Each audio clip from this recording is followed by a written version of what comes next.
Well, folks, it's that time of the year where officially Mania is here. What's going on, guys? BossUp86 here, back to another video, and today I'm doing my final part of Wrestlemania Warriors. I want to do a couple more, but unfortunately life got in the way, and what better way to end it off with who I consider Mr. WrestleMania, none other than Giant Gonzalez. I mean, you want to talk about a legacy that has been... I can't even do it right. I'm so full of crap, it's not even funny. I am obviously, of course, talking about The Undertaker. Dong. The Undertaker's dong ringing throughout the arena. I thought that went differently in my head, but we'll go with that anyway. So, yeah. Yeah, the streak. One of the most legendary and the most iconic, I guess you could say, streaks in general. Like, his run through Mania is one of the most iconic moments in Mania, and has some of the most iconic matches and, honestly, entrances in the history of wrestling. But I ain't gonna go too long with this because I kind of covered half of Undertaker's career, in all honesty, on my channel. So, yeah, without further ado, kick back, grab a snack. I hope this don't take too long because Mania is gonna be starting probably in about maybe 35 minutes or so. So yeah, hopefully I ain't too long with this. And let's kick off with when he came in into late 1990 at Survivor Series 1990 when he joined the $1 Million Team, which was Ted DiBiase's team, and he took on it was Bret Hart's team, but I don't remember exactly what the team was. But he was joined by Brother Love, aka the known ass kisser, aka the known baboon ass, Mr. Bruce Pritchard. Tom Pritchard was the better one, but that's a story for a different day. He came in, and him and Bruce, Brother Love, didn't last too long because eventually he would get a massive upgrade, and none other than Paul Bearer. And Undertaker was just a gargantuan human being. I mean, he wrestled in '84, and he was working with the USWA and all the other territories. He had a brief stint in the WCW where he was Mean Mark Callis with shockingly red hair, because Undertaker did have red hair. Does have red hair. And then came in, and he's this undead zombie thing. And, well, his first victim will be none other than Jimmy Snuka. Victim and Jimmy Snuka in the same saying. Oh, Jesus. But yeah, him and Snuka had a match, and it was mainly a squash, because Snuka at this point was starting to wind down his career and dodge a lot of allegations of killing his girlfriend, Nancy Argentino. But humble beginnings for Taker. Like, Taker up till Mania 12, he was starting to find his footing. And this match with Snuka, again, was a squash match. Kind of a botchy finish because Taker kind of sloppily caught Snuka and hit him with the tombstone, but it was neither here or there, just like bad timing and all. And Undertaker would be 1-0 at WrestleMania 7. And then we get to WrestleMania 8, where within 1 year, he's already babyface, because him and Dick Snake Roberts were kind of a weird pairing, and Undertaker would be having matches with, like, Tito Santana. He would have matches with the Ultimate Warrior, and he would even have a match with Hulk Hogan, actually winning the WWE Championship at Survivor Series 91, and then losing it a week later at this Tuesday in Texas. Yeah. But first, quick drink break.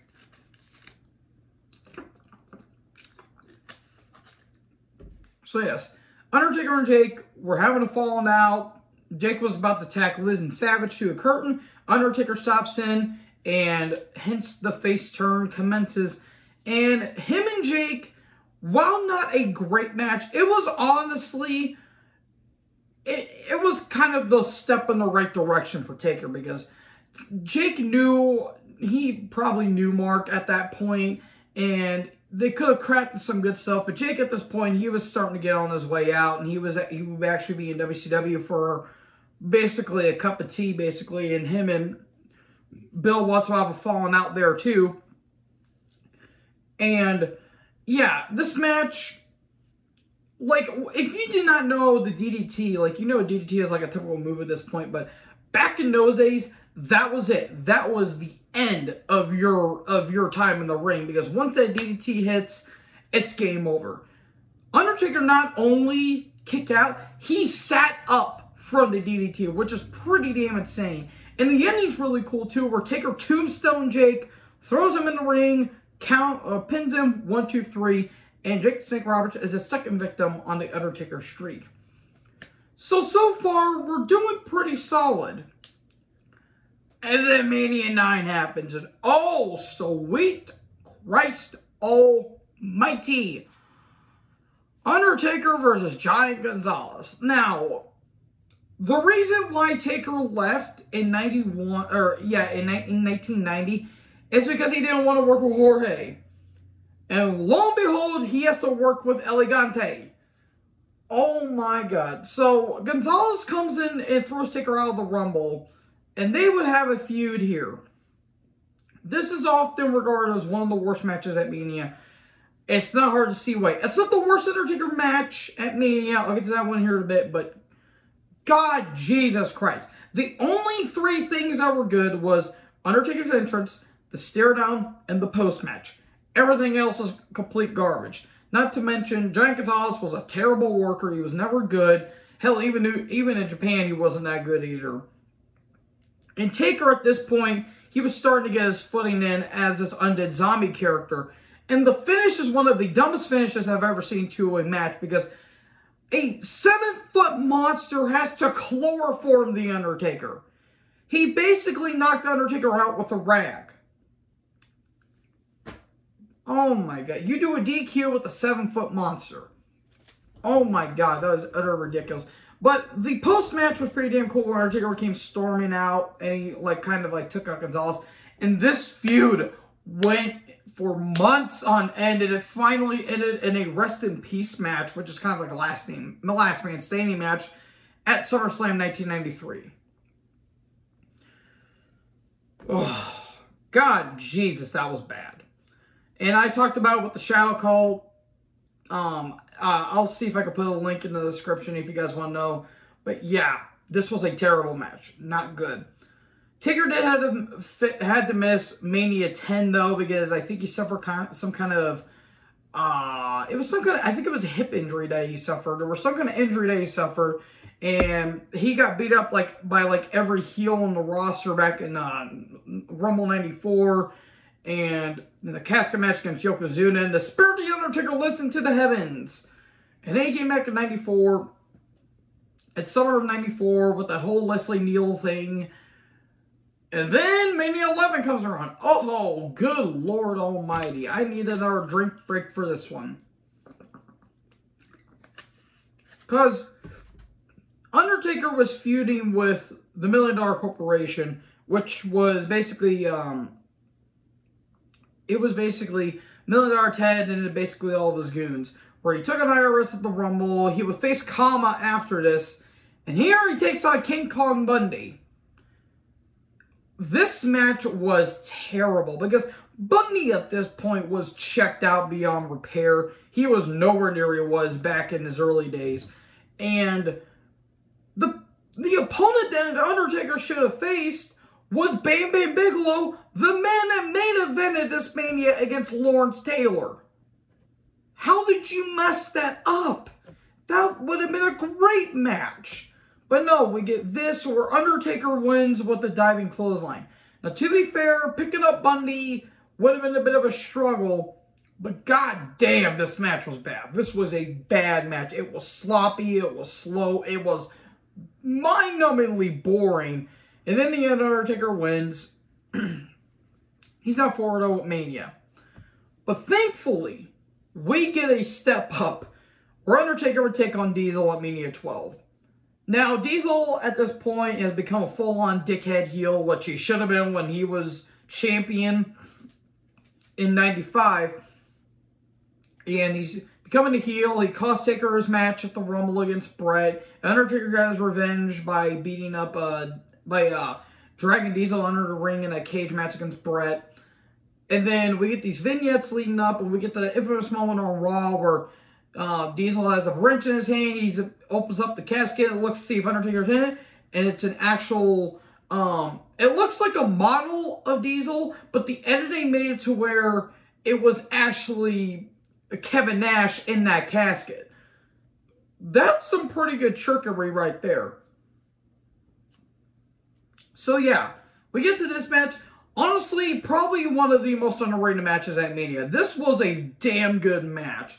And considering that Diesel would be out within a few months afterwards, he put over Mark here in a big way. 2 jackknives, but Taker still kicked out. And Taker hit that tombstone, which, yeah, Diesel kind of tower Taker a little bit, but still hitting a tombstone on a guy that size and that tall, that's a pretty damn good testament to show how strong Taker was. So yeah, Undertaker now 5-0, and he's on a roll again. And then he meets Sid. Oh, Lord. Okay. So, the build-up, there was none. Okay, so Taker didn't have an opponent, and Sid was champion after Shawn lost his smile. We had the Fatal 4-Way at Fatal 4-Way between Bret, Taker, Austin, and Vader. Well, Bret won that match. Then Sid challenged afterwards. Austin cost Bret the title, and Sid was champion. And Undertaker had no one to work with. So, we get this match, and they completely cocked it up too, because earlier, Bret turned heel after that amazing submission match against Austin, and Sid kept beating him up, and now you just turned Sid face. Oh my God. That goes to show you how terrible this Mania was. If it was not for that amazing submission match between Austin and Hart, this would have been the worst Mania match of all time. Like, worst Mania of all time. Even more so than 11. But God, this match was slow, it was boring, and apparently Sid shit his pants in this match after he got hit with the tombstone. So yeah, this match was not good. And Undertaker didn't even win clean because Bret kept interfering. So yeah, this was not a good match.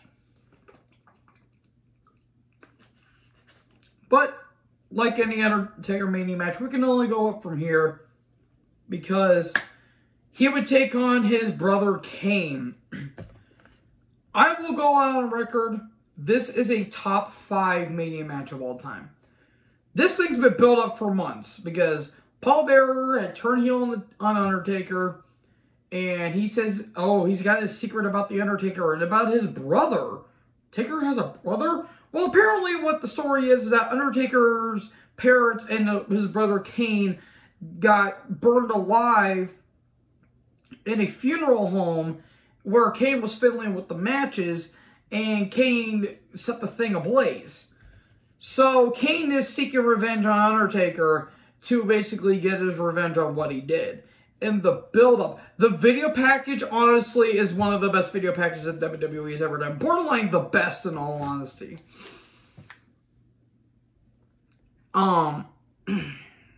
Just absolutely beautiful. And Glenn Jacobs, by this point, has gone through so many gimmick changes. He was a Christmas Creature, he was Unabomb, he was Isaac Yankem, he was Fake Diesel.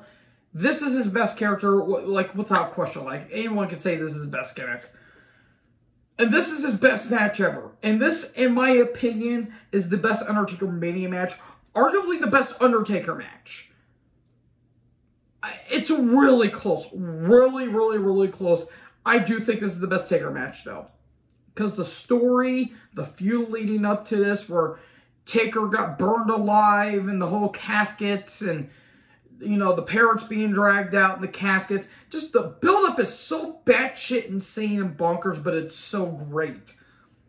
And then you have these two forces of nature, where one of the rare times you see Undertaker using the duck and jive, where basically the 1-2 punch, where Kane will punch himself out in order for Taker to get some offense on him.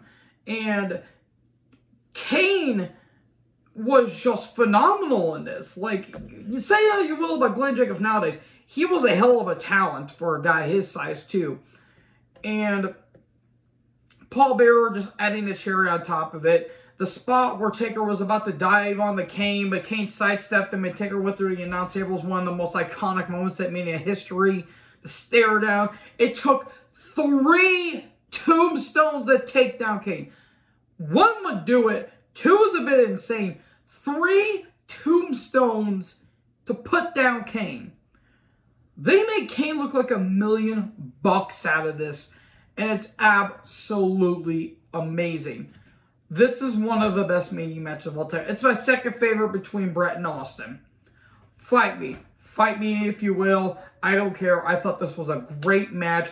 And even Kane got a bit of revenge at the end because Kane tombstone Taker on a chair. If this was the last match they came, if this was just a one and done, one of the best one and dones, maybe the best one and done thing ever. I absolutely adore this match. But then we get to Mania 15 and we get to the worst Undertaker match in his entire career. And considering all the crap that he's done, it's saying goddamn plenty. Undertaker versus Big Boss Man in Hell in a Cell at Mania 15. Where to begin with this? So, Taker is in his Ministry of Darkness thing, which was one of the lowest points in Undertaker's career. Because the man was injury riddled to hell and back, and he was really getting burned out. And he's feuding with Vince and the corporation, and he's fighting Boss Man in Hell in a Cell. And Boss Man by this point was checked out. He was way past his prime. Oh my God in hell, this match was terrible. It's only less than 10 minutes, but that was some of the worst.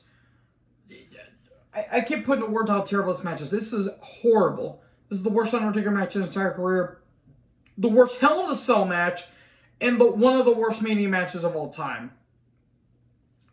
You can argue that the Gonzalez match is worse. I'd say this is worse because at least Taker and Gonzalez at least had those 3 moments with the stare down the entrance and the post match. This had nothing. Maybe Boss Man getting hung at the end of the match was a shocking visual, but even then, it's like, come on, really?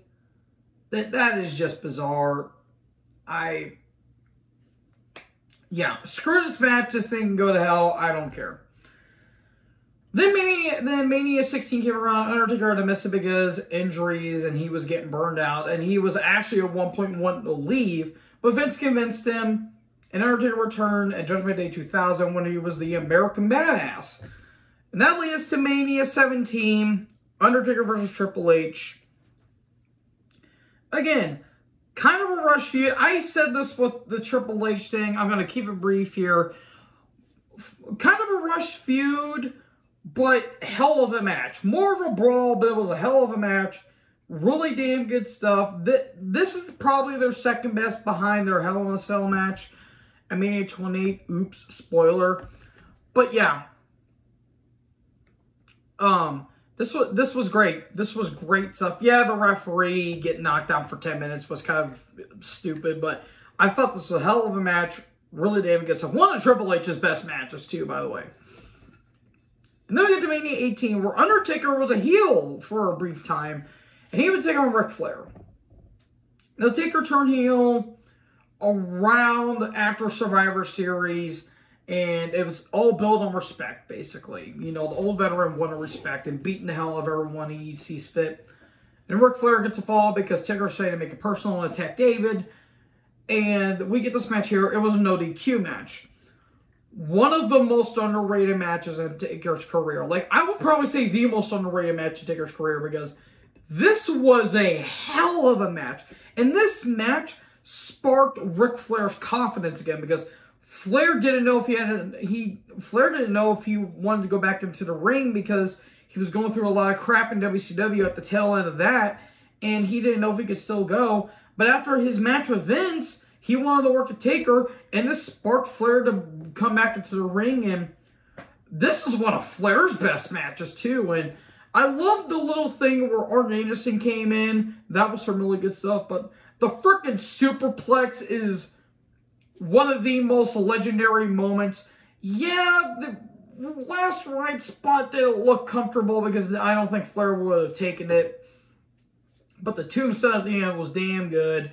And not to mention, Taker choking Flair while Flair put in the figure 4 was a good visual too. This was a damn good match. I thought this was a hell of a match. And yeah, good stuff. And Undertaker he was doing this. That was a really cool visual too. So yeah, really damn good match. What wasn't that great was the year after with Mania 19, where Taker would take on A-Train and The Big Show.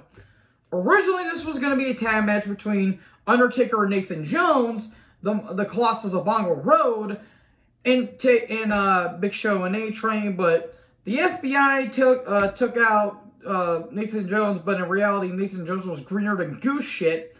And we have this match, and yeah, I wouldn't call it terrible. It's just unremarkable. It really was kind of an unremarkable match, to put it lightly. And yeah, Undertaker defeating two monsters. It was just kind of ridiculous, it feels like. But Nathan Jones comes out and attacks Big Show, and Undertaker wins. So the ending made no sense, but whatever. They wanted to send the people home happy. So yeah, there you go. Not really that great of a match, in all honesty. Apologies, folks. I'm apparently very thirsty. And then we get to Mania 20, where Undertaker would take on Kane again. So Taker was feuding with Vince into Survivor Series in the Buried Alive match. Then Kane attacked Taker, buried him alive. And then we get these vignettes that the old Undertaker is coming back. And here we have this match. And, well, the entrance was awesome. And Paul Bearer's return was cool. And that's about it. It's one of their weaker matches. It was, again, kind of with the Undertaker and A-Train and Big Show. It was just unremarkable besides the entrance. And yeah, not a whole lot to this match, too. I felt like it was kind of slow and didn't leave much of an impact. But Undertaker was kind of,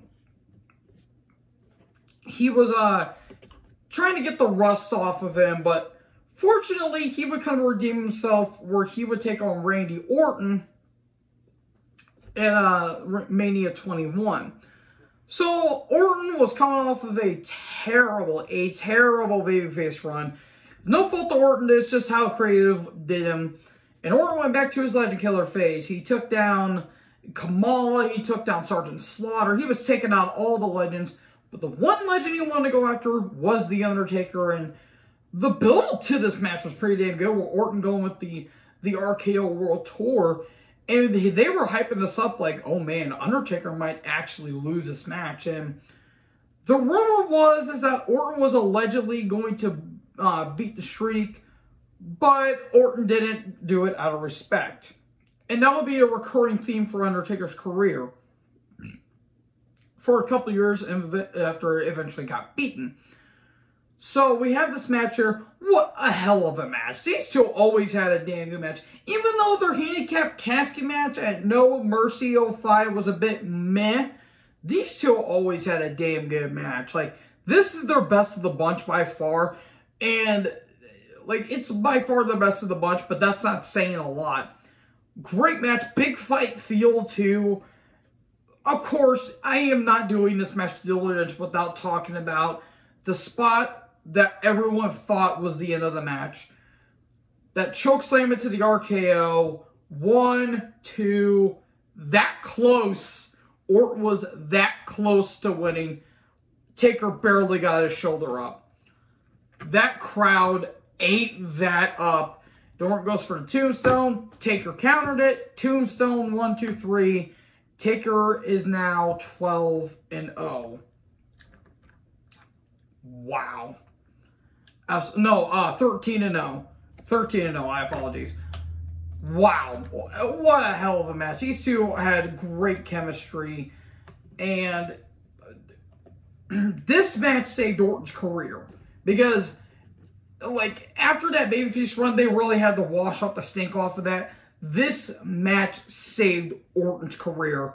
And it became one of the best matches in Mania history. Arguably a top 10, whoever you're asking. And it's arguably Orton's best Mania match too. I think I will go far as say it's Orton's best Mania match too, because these two were just absolutely great together. Then we get another unspectacular one where Taker took on Mark Henry in the casket match at Mania 22. Yeah, the build-up wasn't really anything worth note. Originally, the plan was going to be Angle versus Taker, and Kurt was going to win, but of course, Kurt respect Taker, and he didn't do it. Then, hence why Mark Henry got involved. Now, if they would have had the match here, like they had the match at No Way Out 06 between Taker and Kurt, that would have been probably the best match in this entire card, instead of maybe Edge and Foley. And honestly, if they would have gone with that, that would have been great. But no, we get this match here, and they had some cool moments, like Taker diving over the casket on the mark. That was some pretty cool stuff. The last right out of the corner in the tombstone. That was cool stuff. And Taker's in the casket and Mark's pounding down on him. Giggity. And Taker freaking gets him in a goozle. That was some cool stuff. But then again, nothing really worth noting in the match. Then Mania 23 comes around when he takes on the World Heavyweight Champion Batista. Now, it was kind of a can they coexist thing where after Taker won the Rumble, he had the choice between Lashley, who was ECW champion, Cena, who was WWE champion, and Batista, who was World Heavyweight champion. And Taker looked at Batista, says, I want you, and there we go. They had a tag match at No Way Out against Shawn and Cena, and they had a rematch on Raw. They were basically, going back and forth, battling each other. Then they get this match here. Hell of a match. Honestly, the best match on this entire card. And it was only, the second match on the card?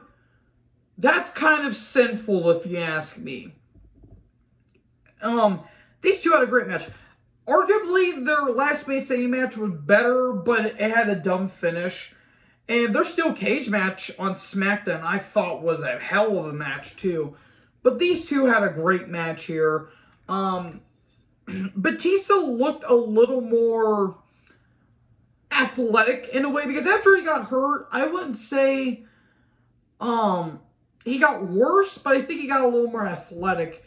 And this match here proved it. Like, this was a hell of a match, a hell of a fight, too. Of course, that running power slam through the table, the Batista bomb that got kicked out, and then finally the tombstone. There you go. Undertaker finally wins the championship after 14 years at Mania. Good stuff. And then we get to finally another Undertaker main event where he would face against Edge. Now, this feud is the culmination of the Batista-Taker feud.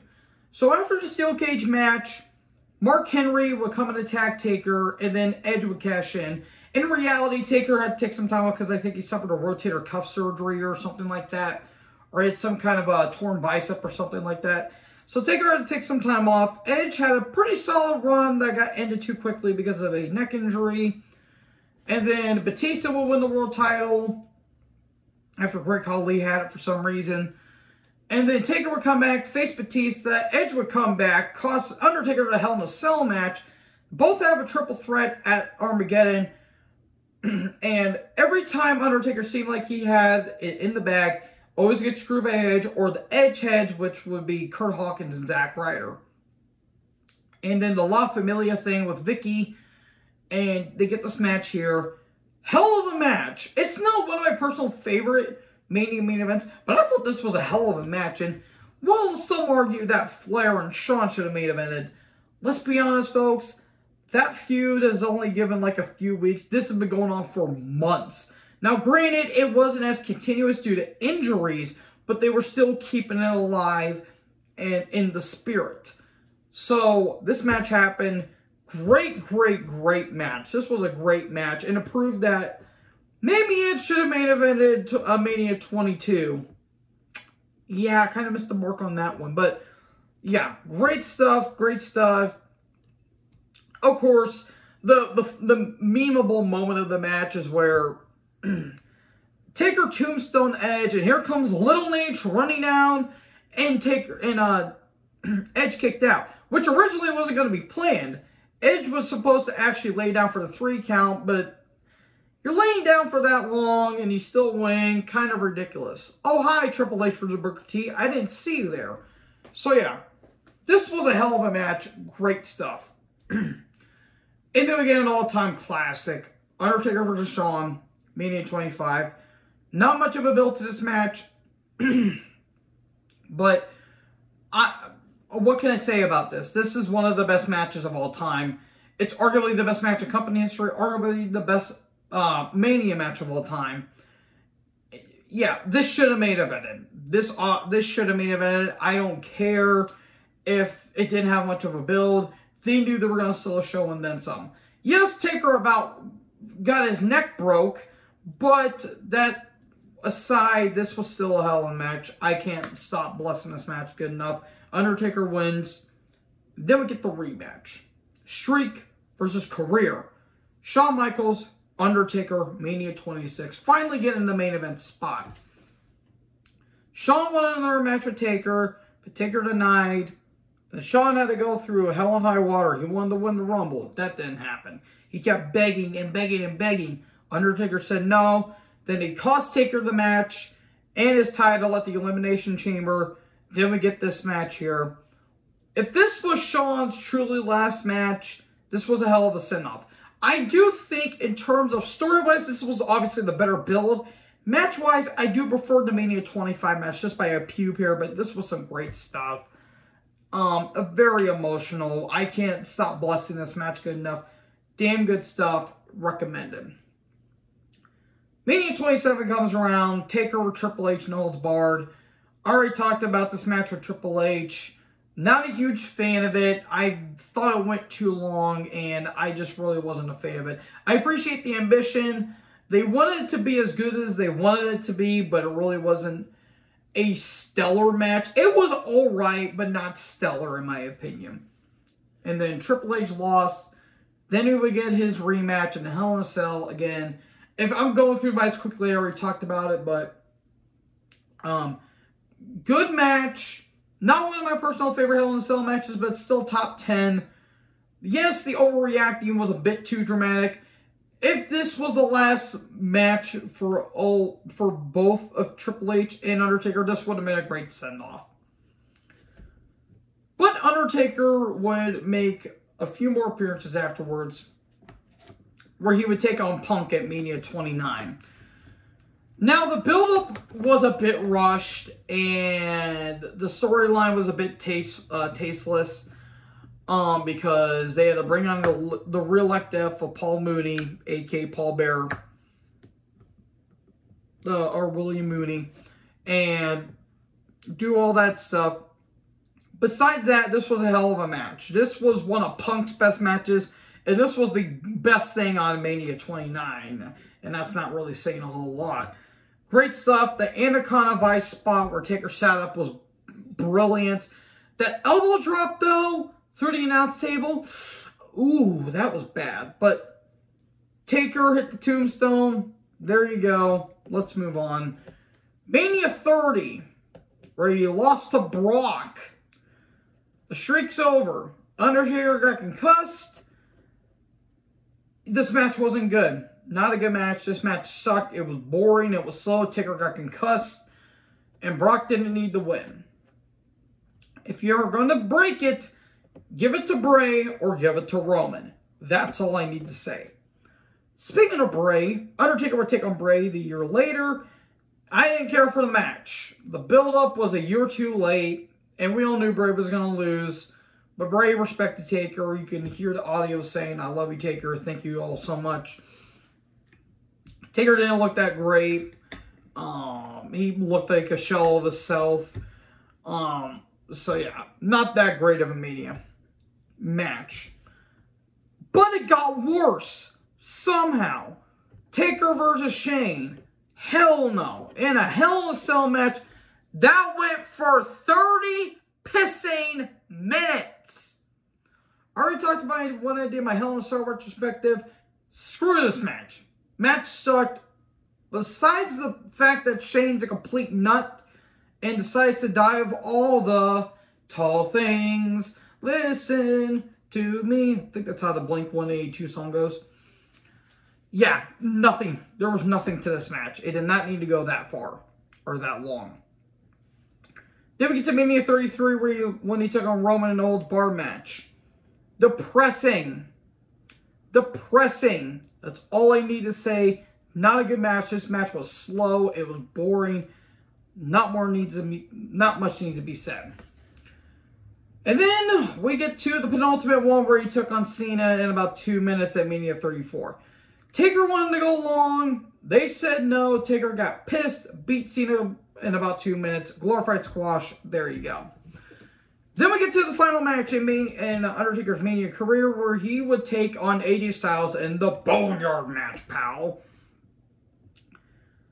I had no expectations going into this match, and I somehow came out pleasantly surprised. This was honestly one of the best matches I've seen at Mania in a dog's age.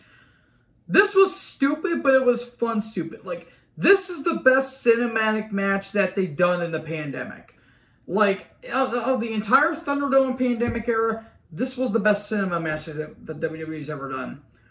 I can't describe how fun and stupid this was. Just watch it. Just watch it. It was glorious. I loved it. It was stupid, but it was fun. So, yeah. Kind of rushed at the end, but I didn't want to go on too far because, well, I'm running out of time here, basically. So, yeah. Undertaker's Mr. Wrestlemania for a reason. Because of the streak. So, what is your favorite, your least favorite Undertaker match? Let me know in the comment section below. Make sure you guys leave a like, leave a comment, tap that big red subscribe button, tap the bell so when I upload, you will be notified. Thank you guys so much for this video, and most importantly, join the herd and have a great WrestleMania watch. I'll talk to you guys next video. Peace out!